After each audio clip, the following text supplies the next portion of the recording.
iglesia, un abrazo muy especial, con las muy buenas noches para todos en estas cosas especiales que el Señor tiene con el corazón nuestro y con el corazón de la iglesia. Eh, Estaremos haciendo reposar nuestra mente en un texto en el cual el Señor no me ha dejado salir, les confieso, Marcos capítulo 3. Estamos leyendo, digo estamos porque pues estamos la iglesia y yo, estamos leyendo, estoy muy convencido que por voluntad del Señor, Marcos capítulo 3, de cómo el Señor Jesús llama a sus primeros discípulos. Y, y el tema que yo quiero trabajar hoy en estos minutos es acerca de la palabra continuidad. La continuidad depende de a quién le entreguemos la batuta. Algunas veces los padres ven con mucha tristeza que ponen a un hijo a gerenciar la empresa que ellos cultivaron por 30, 40 o 50 años y el hijo en 6 meses destruye la empresa. Este asunto de la continuidad es vital y nosotros no estamos pensando en continuidad. ¿Por qué la iglesia no piensa en continuidad? Porque la iglesia deja de pensar en la eternidad y se ha convertido en una iglesia que tiene que ver con la inmediatez. Hay que tener salud ahora, hay que tener plata ahora, hay que conseguir logros ahora. Pero, perdón, por eso un Eliseo tuvo un Elías,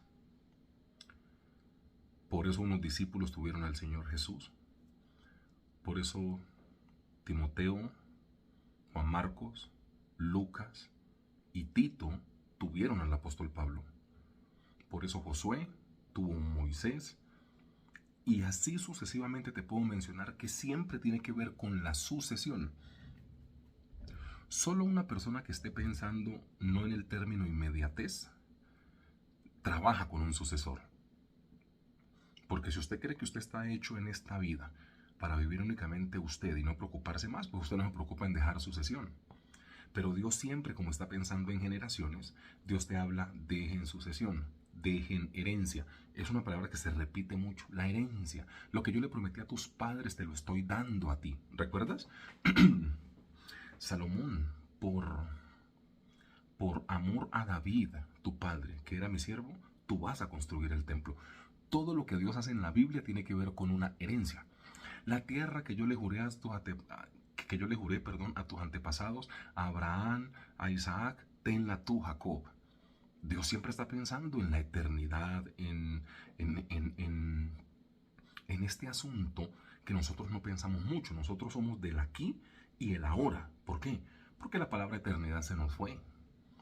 Y cuando uno no piensa en eternidad, cree que la continuidad no es necesaria. Pero la continuidad es necesaria. El Señor Jesús no entrenó a, a un grupo selecto de muchachos, de discípulos, porque estuviera pensando en que la iglesia se iba a acabar o su movimiento como tal se iba a acabar. Lo que él vino a hacer que fue transformación, este movimiento de transformación. Desde que él se dedicó a discipular gente, es porque él está pensando en la siguiente generación, él está pensando en la continuidad. ¿Por qué? Porque su mente era eterna. Marcos capítulo 3, versículo 13. Después subió al monte y llamó así a los que él quiso y vinieron a él. Y estableció a 12 para que estuviesen con él, lo que vimos inmediatamente hace 8 días, y para enviarlos a predicar, y que tuviesen autoridad para sanar enfermedades, para echar fuera demonios. A Simón, a quien puso por sobrenombre Pedro, a Jacobo, hijo de Zebedeo, y a Juan, hermano de Jacobo, a quienes apellidó Boanerges, esto es, hijos del trueno. A Andrés, a Felipe, a Bartolomé, a Mateo, a Tomás, a Jacobo, hijo de Alfeo, a Tadeo y a Simón el cananista, y Judas Iscariote, el que le entregó, y vinieron a casa. Yo, a forma de introducción, puedo hablar que La continuidad, que es nuestro tema, título de hoy es continuidad. ¿De qué depende una continuidad? Mm, Me apasiona mucho el deporte. Eh, Fui deportista un tiempo, ahora no lo practico mucho, pero ver el deporte, los 100 metros, estas carreras así me encantan. Y cuando hay 400 metros, te das cuenta que tiene que haber una sincronización, o sea, tiene que haber una sincronía tremenda. Y el entrenador sabe quién arranca los primeros 100 metros, quién va en los segundos, quién va en los 300 y quién va en los 400 y tiene el remate. Y estas carreras a mí me apasionan porque tiene que ver con lo milimétrico del tema. Para poder llegar a la meta, que son carreras que se definen con photo finish. O sea, tienen que haber cámaras súper sofisticadas porque casi siempre Estados Unidos y Jamaica quedan, pero por un pelito gana uno. Entonces tiene que haber cámaras de alta definición. Pero todo el trabajo previo tiene que ver con una continuidad de poder pasar este testimonio, pasar esta varita, lo como usted le llame, mmm, al siguiente.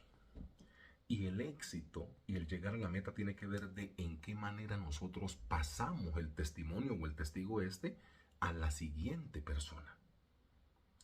Te das cuenta que para poder llegar a la meta y para poder avanzar o para poder que la siguiente generación avance, depende de qué nosotros le pasemos en la mano y cómo se lo pasemos. Piensa un poco en la carrera de 400 metros planos y piensa en el ejemplo espiritual que te estoy dando. Es más, al quien tú le vayas a pasar el testimonio no puede arrancar su carrera si tú no se lo pasas bien. Sencillo, a forma de introducción. ¿Qué le estamos pasando a la siguiente generación? ¿Será que la siguiente generación puede arrancar con lo que le estamos pasando nosotros? Usted me conoce y sabe que yo le voy a predicar así. No será, porque es que nosotros nos quejamos mucho de esta generación de ahora. Y no será que nosotros no le estamos pasando el testimonio o el testigo como es. Porque es muy fácil decir, es que esos muchachos de ahora vienen muy avanzados. Esos muchachos de ahora son irrespetuosos. Esos muchachos de ahora son una generación bien diferente, pero qué complicados. Esa generación de ahora tal cosa, esa generación de ahora. En mi época yo hacía. Hagamos una pregunta. ¿A esa generación de ahora la trajo la cigüeña o la hicimos nosotros? Si la respuesta es que nosotros la hicimos, ¿quién crees que es el culpable de esta generación? Nosotros que somos los papás. ¿O le vamos a echar la culpa a la cigüeña? Cosas están pasando. Qué pena por predicártelo así, porque es que es muy fácil decir, uy, es que los chinos de ahora son terribles.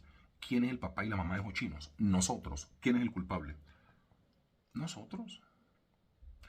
Si a vos te criaron diferente, que no le contestabas a tu mamá porque te daban juguete y te volteaban el mascadero, la culpa es tuya por no voltear el mascadero a estos. Por eso están así. O sea, qué pena que te hable esto así. Yo creo que algunos papás se van a enojar conmigo, pero es la verdad. Es solo un ejemplo que pongo. No te estoy mandando a que maltrates a tus hijos, porque ahora me echan encima el bienestar, pues. Pero en serio, si vos sostenés que tu buena educación es porque te daban juguete, porque no te metías en la conversa de los mayores, porque ahí donde le rebuznaras a tu mamá como que ¡ush!, te volteaban el mascadero y salían volando las muelitas, así los dientes ¡brrr!, se iban. Si vos sostenés que eso te volvió buena persona y vos no se lo haces a tus hijos, el culpable sos vos. Entonces vea, conmigo es muy sencillo el tema. Nosotros no podemos estar culpando a esta generación porque los papás de esta generación somos nosotros. Ay, no es que a mí me pegaron mucho, yo a mi hijo no le pego. Pues es su decisión.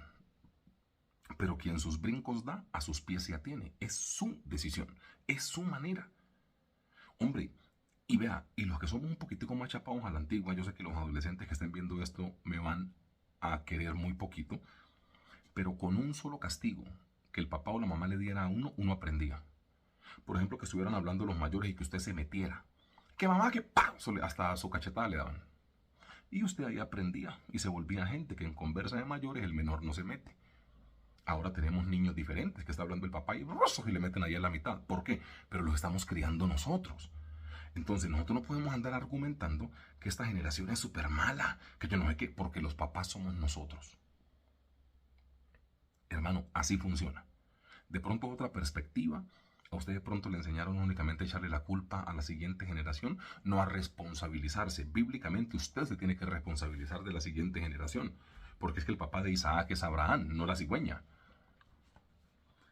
Este asunto de la continuidad tiene que ver con el corazón del Señor Jesús. Si el Señor Jesús no tiene discípulos, su ministerio muere.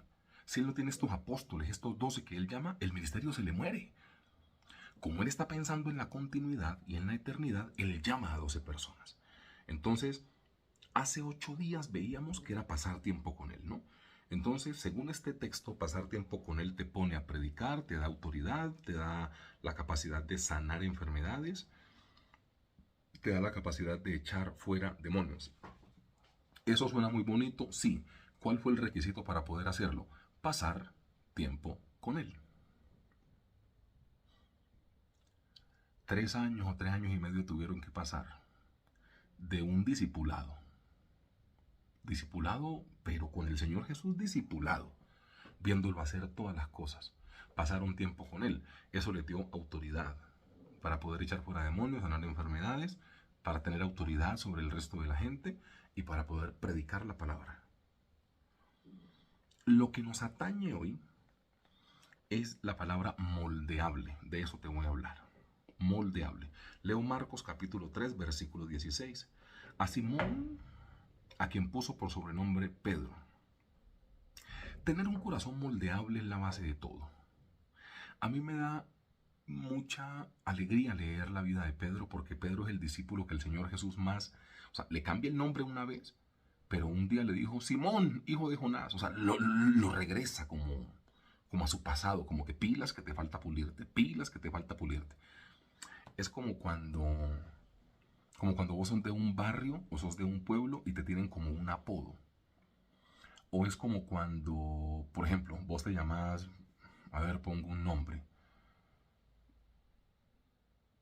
Si usted se llama así, no piense que Dios me está revelando cosas suyas. Voy a colocar un nombre, a ver. Si usted se llama Angie Lorena, a ver, Angie Lorena. Y solo en su casa, su papá, su mamá y sus hermanos y sus abuelos le dicen Angie. Pero en la universidad todo el mundo le dice Lorena. ¿Te das cuenta que cuando viajas de vacaciones a tu casa y te dicen Angie, o peor, o mejor, cuando estás en una parte donde únicamente te dicen Lorena, porque en la universidad te dicen Lorena, en la iglesia te dicen Lorena, solo tu familia en tu pueblo, en tu ciudad, te dice Angie. Te das cuenta que si estás un día en la universidad y alguien te llama Angie, eso es como un regreso a tu pueblo, como que, uy, pero aquí me conocen como Lorena, ¿quién me dijo Angie? Y vos volteás. Y puede ser una prima que sí te conoce o algún tipo de vaina. Así pasaba con Pedro. El Señor Jesús le dijo, tú eres Simón, pero a partir de hoy vas a ser Pedro, ¿cierto? Pero cuando Pedro estaba equivocando le decía, Simón, hijo de Jonás. O sea, se volvía como allá. Y a mí me da gusto ese proceso, porque de los personajes que el Señor Jesús le cambia el nombre, pues aquí está Pedro entre los principales. El principal es este. A mí me encanta porque cuando el Señor Jesús, o sea, cuando Marcos narra esta historia, Marcos dice, al primero que le cambió el nombre fue a Pedro. Como queriendo decir, tienes que ser moldeable.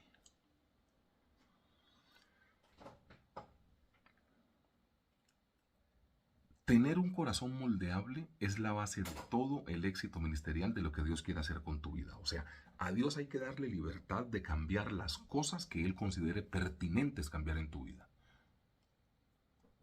No nos gusta mucho. Nosotros estamos acostumbrados a ver a Dios como un gerente de la empresa que pone la firma a tu capricho y a tu plan. O sea, yo sueño esto, y se lo pasas al gerente que es Dios y Dios, ¡pa!, le pone un sello, aprobado. Así no funciona. Yo creo que Dios debe tener la autoridad, que ya la tiene, pues sino que usted se resiste y usted la pasa mal es porque usted se resiste y pelea con Dios. Pero Dios debe tener la autoridad de poder cambiarte el plan.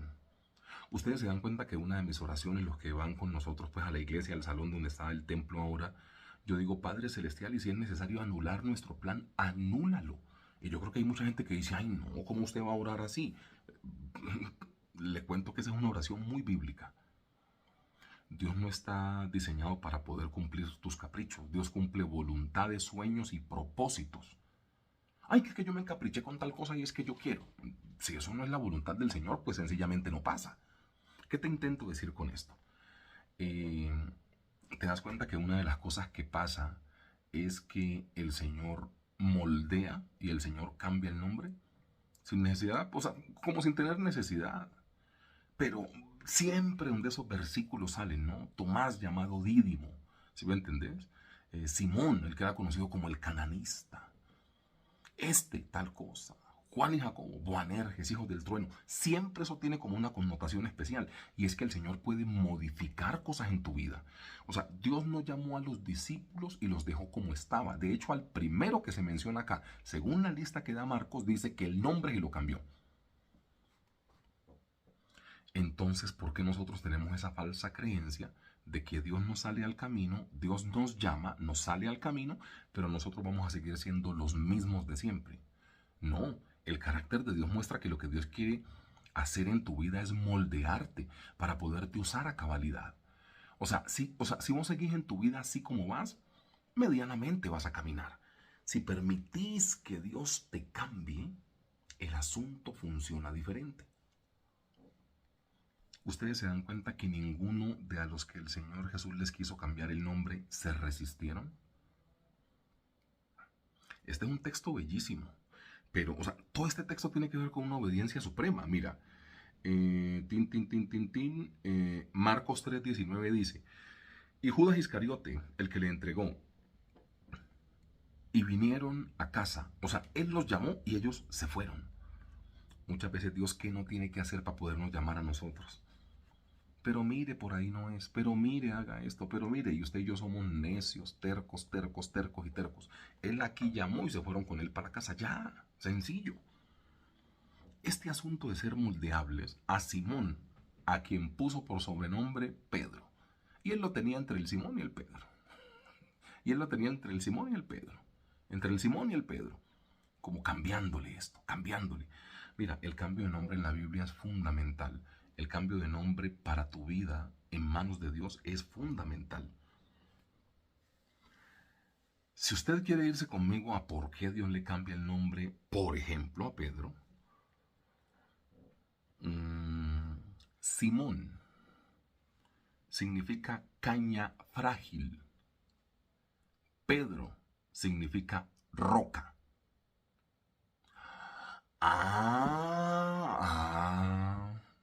¿Te das cuenta?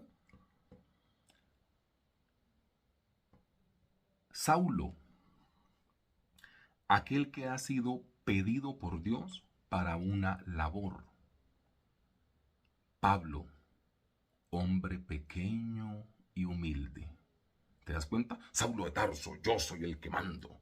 Yo voy a ejecutar la labor de Dios. Y tengo hasta cartas para meter encarcelados a los de la iglesia. Y los mato si no quieren venir conmigo. Yo cumplo una labor. Dios dijo, si a esto lo dejo siendo Saulo, el propósito que yo quiero con él pues no se cumple. Entonces mejor coloquémosle Pablo, que es hombre pequeño y humilde. ¿Te das cuenta que el propósito del Señor se ejecuta si Dios previamente te cambia? Jacob, engañador. Israel, el que lucha con Dios por su bendición. ¿Te das cuenta que Dios tiene razón en por qué necesita cambiarte para poder usarte? Ay, de mala, yo soy así. A mí me criaron así. Mi mamá, mi papá me enseñó así. Es que yo vengo de tal región del país. Yo sí voy cantando verdades en la cara y usted se mete en problemas, hermanos. O sea, ¿por qué no entiendes que Sarai era estéril y le cambia el nombre y ahí mismito da a luz por Sara?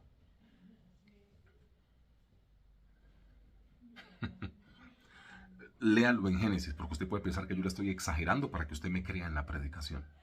Dios les cambia el nombre cuando van a dar a luz. La promesa estaba. O sea, Dios le hizo la promesa a Sarai y a Abraham. Faltando poquitico para que dieran a luz, venga, no, usted no puede dar a luz siendo Abraham. Venga, lo paso a Abraham. Y cuando lo pasa a Abraham, le da la promesa y al año da luz. Funciona así. Cuando hay algo grande, Dios necesita moldear o sea, no, bueno, moldear si se quiere, pero tiene que mutar cosas en tu vida. Cuando Dios te quiere usar poderosamente. La promesa, el hijo de la promesa se le promete con el nombre cambiado. ¿Por qué? Porque hasta que Dios no te cambia, no te puede bendecir. Y usted luchando con ese mal genio hace 5, 10, 15 y 20 años, vuelva de serio, hermano. O vuelva de seria en su defecto. Y usted luchando con la mentira, con la gula, con la envidia, hablando mal de la gente, haciendo enojar a la gente. O sea, porque usted cree que carácter y personalidad es andar pisoteando a la gente. Y te hace escoger es como fastidio. O sea, ¿cuándo vas a empezar a...? O sea, y yo me la sé con más nombres, hermano. Yo me la sé con más nombres. Hasta que Dios no te cambia, no puede mostrarte el proceso. Y en la iglesia muchas veces tenemos gente que le quiere servir al Señor, pero como no se dejan cambiar por el Señor, se quedan... Vea, yo tengo una profesora, doña Aida. Doña Aida es mi profesora de geografía en la secundaria, ¿ok? Pero hay una cosa. Doña Aida le dio clases a mi mamá y me dio clases a mí. Ya nada más ahí el punto de comparación está, pues, pero no. Porque, pues, con mucho respeto, mi mamá fue la mejor estudiante de su clase. Mi mamá es docente, estudió en la normal de Popayán y fue la mejor normalista de la promoción. O sea, fue la mejor estudiante, pero por distancia. Lo dicen las notas. No estoy chicaneando con mi mamá, es la verdad. Es para que me entendas el ejemplo. Mi mamá siendo la mejor normalista, o sea, se graduaban de 11, 12 en la normal, mi mamá fue la mejor de esto. Y yo no salí tan así.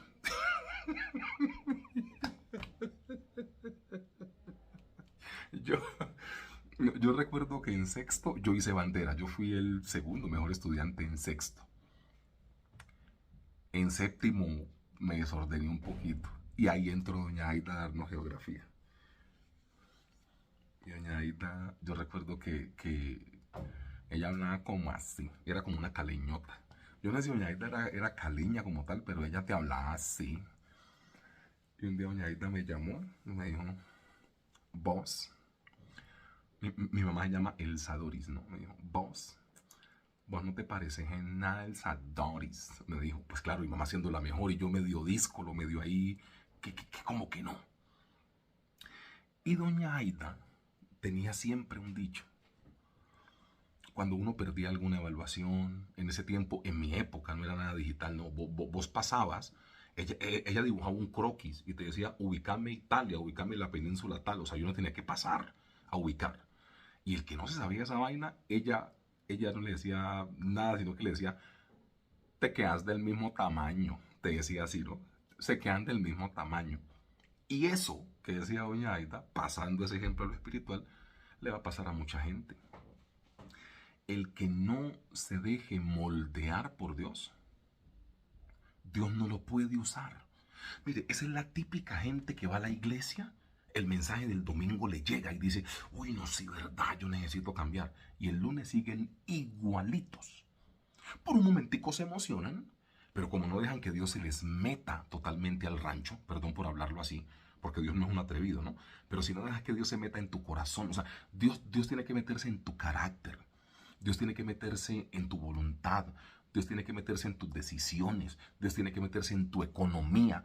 Y si usted no deja que el Señor entre en esas áreas, usted va a quedar como decía doña Aida, te quedas del mismo tamaño. No le estás permitiendo a Dios que te moldee. Te lo estoy demostrando, hombre, con significados de nombres, que yo únicamente puedo darte la explicación así. A Simón le puso Pedro, a Saulo le puso Pablo y a Jacob le puso Israel, y vos no entendés nada. Te estoy diciendo por qué razón Dios necesita cambiar el nombre. Si el Señor Jesús, termino con esto, deja a Caña Frágil, alias Simón, y no lo vuelve Roca, alias Pedro, Pedro no puede hacerse cargo de la iglesia el día que el Señor Jesús se va. Porque si lo deja como Simón, sería una caña frágil. Espero estar siendo claro con la orientación que te estoy dando. Ay, pero es que yo soy así. No, deje esa rebeldía. Deje que Dios lo cambie, hombre. Deje que Dios lo cambie. Usted sabe en qué área de su vida Dios se le tiene que meter. Si usted no es como muy fiel con las finanzas, pues deje que Dios se le meta. Mira, Dios dice cosas, determina, dictamina cosas. En la parte de tu bolsillo te dice, probadme ahora en esto, a ver si es que te estoy mintiendo. Y ni así le crees. Entonces, hay gente que se enoja conmigo, pero es la verdad. Muchas veces lo último que se le convierte al cristiano es el bolsillo. O sea, usted puede hacer lo que sea, pero cuando es como de darle a Dios lo que es de Dios, usted se complica la vida. En lo emocional, no es que me gusta esa persona y siento que no la puedo dejar y que me gusta esa persona y usted se encapricha. Deje que Dios se le meta a ese corazón, hombre. O sea, Dios tiene que meterse en tu voluntad. Es que el problema nuestro es que no le estamos dejando a Dios hacer su trabajo. ¿Por qué? Porque nosotros queremos decidir. Este asunto de ser moldeable, que es el único punto, ser moldeable, ser como esos cipreses, así, que el ornamentador puede darles forma. Hombre, convertirte en un ciprés. Convertirte en un ciprés. Porque si no, vos vas a luchar mucho con Dios. Y vas a terminar peleando. Mire, esa gente que no se deja moldear por Cristo, cree que la culpa la tiene la iglesia y el pastor que tienen. No estoy defendiendo a los pastores. De hecho, si usted me conoce a mí, cada 8 días me la paso diciendo que yo peco y que yo me equivoco. O sea, que tranquilo, que no le estoy ni echando indirectas a nadie, ni estoy predicando para nadie. Lo que me llega lo voy diciendo. Es así de sencillo. Cuando usted no se deja moldear, usted va a pasar por 10 iglesias y en ninguna se acomoda porque a todas les va a encontrar un pero. Moldéese, hombre. Dé fruto en un lugar. Es muy en serio. Esa es la típica gente que le empieza a sacar excusa a todo y no se dejan moldear. Hermanos, perdón. O sea, yo no quiero pisarle los callos, pues, y traerle a colación aquí sus pecados o sus culpas o sus fallas. Pero, hombre, si vos ya pasaste por 5, 6 o 7 iglesias, ¿vos crees que los culpables fueron los 5, 6 o 7 líderes antiguos o el problema sos vos? O sea, ¿por qué no te acomodas? Porque quieres manejar la vida a tu manera y no quieres que Dios se meta en tu corazón totalmente. Entonces, si ya pasaste de una para otra, pues quédate en esa otra y da fruto en esa otra. O sea, es lo que pienso yo. Es lo que la palabra creo que está intentando decir. Sea moldeable. Mire, Saulo no podía hacer lo que hizo el apóstol Pablo. No lo podía hacer. ¿Por qué lo pudo hacer? Se dejó moldear por Dios. Y le tocó fácil, no, 14 años sin que los discípulos le creyeran. 14 años sin que le creyeran. Por ahí la pasó faroleando. Hasta que ya le empezaron a creer. Pase los procesos con Dios, pero deje que Dios le cambie el nombre. Porque si Dios no te cambia, no te bendice. Abrazo fraterno. Dios te cuide siempre.